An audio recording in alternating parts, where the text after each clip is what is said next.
ल बधाई छ साथीहरू, फाइनली अर्जेन्टिना पनि राउन्ड अफ 16 मा प्रवेश गरेको छ।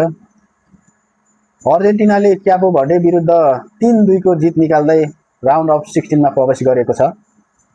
अर्जेन्टिनाले राउन्ड अफ 16 मा इजिप्टसँगको सामना गर्नुपर्नेछ।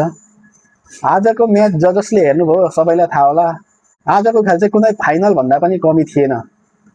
क्यापे भर्डेको यस्तो पर्फर्मेन्स, यस्तो एनर्जी, 3 पल्टको विश्व विजेता अर्जेन्टिना, त्यो पनि लियोनल मेस्सी सहितको टिमलाई पनि अन्तिम मिनेटसम्म रोकेर यस्तो दमदार प्रस्तुति दिएको थियो, यस्तो दमदार खेलेको थियो क्यापे भर्डेले।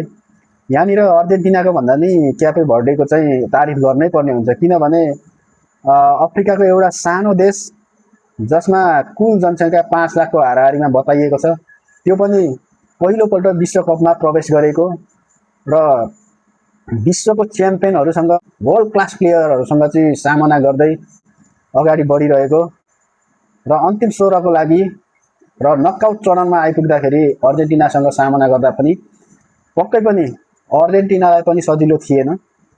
क्यापे भर्डे विरुद्ध जित निकाल्नको लागि अर्जेन्टिनालाई चाहिँ फलामको चिउरा चपाउन सरह नै थियो, सजिलो पक्कै पनि थिएन। जसले म्याच हेर्नुभयो सबैलाई थाहा होला।